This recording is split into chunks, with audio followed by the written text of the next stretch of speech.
Good morning. কেমন আছো তোমরা সবাই? আশা করি ভালো আছো। আমিও কিন্তু বেশ ভালো আছি। তো চলো আমার আরও একটা নতুন ভিডিও তোমাদেরকে সাথে নিয়ে স্টার্ট করি।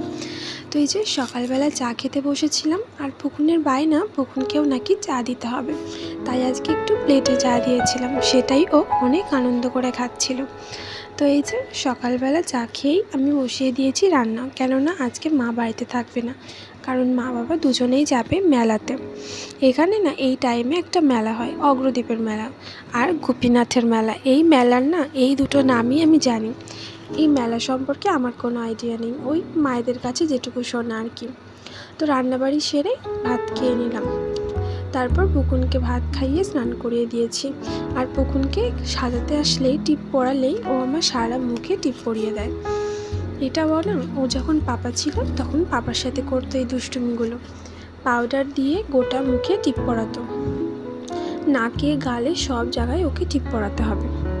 তখন পাপার সাথে করতো, আর এখন তো পাপা নেই, এখন আর কাকে পাবে।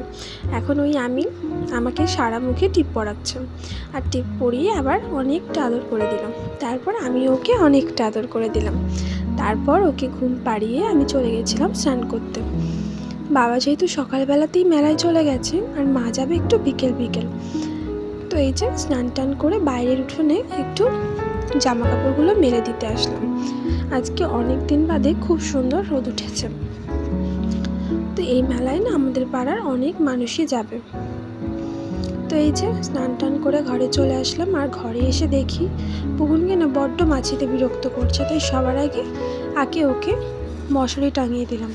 মশারি টাঙাই না দুপুরবেলাটা, মশারি টাঙালে না ঘরটা বড্ড অগোছালো লাগে, কিন্তু ওই ছেলে ঘুমাতে পারছে না, তো ঘর অগোছালোর থেকেও ছেলের ঘুমটা আমার কাছে ইম্পর্টেন্ট, সবার কাছেই। তো ছেলেকে মশারি টাঙিয়ে দিয়ে বেরিয়ে পড়লাম ছেলের জন্য দুধ আনতে। হঠাৎ মনে পড়লো দুধ আনা হয়নি, তো চলে গেলাম দুধ আনার জন্য। প্রচণ্ড রোদ ছিল বাইরে। তো এই যে আমি দুধ নিয়ে বাড়িও চলে আসলাম। তো এই যে আমি চলে এসেছি বাড়িতে দুধ নিয়ে।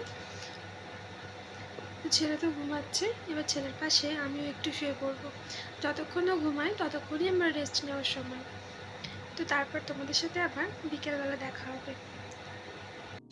তো এই যে বিকেল হয়ে গেছে, ছেলে ঘুম থেকে উঠে গেছে, সাথে আমি যদিও ঘুমাইনি, তবুও ছেলের সাথে আমাকে উঠে পড়তে হয়। তো তারপর বিছানাটা একটু গুছিয়ে নিলাম, আর ছেলেকে বাইরে ও দাদার সাথে খেলতে পাঠালাম। তো তারপর এই যে জামা কাপড়গুলো কেচে দিয়েছিলাম সেগুলো আর কি ঘরে নিয়ে আসলাম, আর নিয়ে এসে গুছিয়ে রাখবো, যেখানটাতে সেখানে গুছিয়ে রাখবো। আর মাও চলে গেল মেলার জন্য। একটু রোদ পড়তেই মাকে বললাম এখনই যেতে।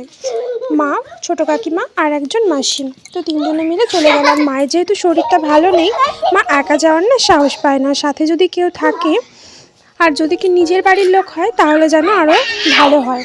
তার জন্য ছোটো কাকিমা আর একজন মাসি আছে, তো তিনজনে মিলে রওনা দিলাম মেলার জন্য।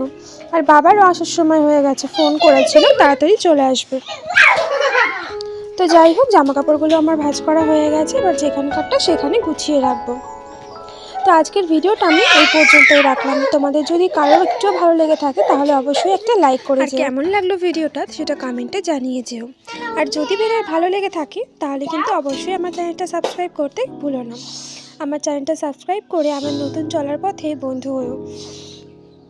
তোমাদের সাথে আবার নতুন কোনো ভিডিওতে দেখা হবে। সবাই সুস্থ থেকো, খুব ভালো থেকো, টাটা।